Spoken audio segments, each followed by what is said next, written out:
It certainly was not a warm welcome for Emmanuel Macron. I'm here at the Whirlpool factory. As you can see behind me, the workers have set tyres on fire. That explains the black smoke in the air. There's a lot of anger for Emmanuel Macron here. I haven't managed to speak to a single voter who's told me that he plans to vote for him at the second round of the presidential election. They all seem to prefer Marine Le Pen, and they preferred her visit a few hours ago to the factory.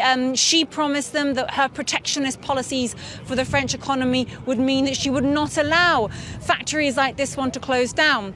Emmanuel Macron, who's meeting with workers right now as I speak, he is telling them that she's making promises that she possibly could never keep as president. He said it's impossible for a president or a state to keep factories like this one's alive, because sometimes in the world, in the globalized world that we live in, factories do close, but that doesn't mean that we have to just give up. We can look after the workers who've lost their jobs, retrain them. That's what Emmanuel Macron wants to do. He says he wants to put in 15 billion euros into training programs for workers so that they can be looked after and trained into new jobs and have new skills, so they can find the kind of work they need and for relevant jobs in a globalized economy. But that message is not really getting through here to the workers at the Whirlpool factory. They're absolutely, for 100%, everyone I've spoken to so far was much more happy with Marine Le Pen's visit this morning than Emmanuel Macron's visit that's going on right now.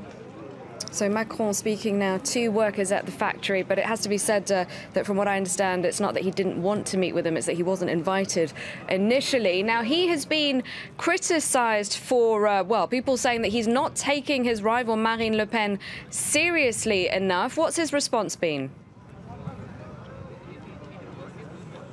Well, absolutely. As you were saying, Emmanuel Macron said he wasn't initially invited, but he was meeting trade union members of the Whirlpool factory at the Chamber of Commerce a little earlier on, and he's since come to the factory. So he's saying it wasn't a catch-up plan. It certainly wasn't that, but he wasn't initially invited by the workers, and he is now. So he counters Marine Le Pen's story, which is he's only coming because I've come. When it comes to the region and the area that we're in right now, I mean, Emmanuel Macron is clearly trying to win hearts and minds here. He's trying to play catch-up in the sense that he's got some criticism in the last few days, with some of his rivals saying he's not really been out on the campaign trail enough, and that Marine Le Pen has been stamping the grounds here and handing out flyers and speaking to people, and Emmanuel Macron's been reasonably discreet until now. Amiens is, of course, his hometown, and in a few hours he'll be heading to nearby Arras, which is another town here in the northeast of France, to hold a meeting, a rally with people there. But he's certainly got his work cut out if he's going to persuade industrial heartland. Though he's from this industrial heartland himself, he'd have to do a lot of work to persuade them to vote for him in just under 2 weeks' time.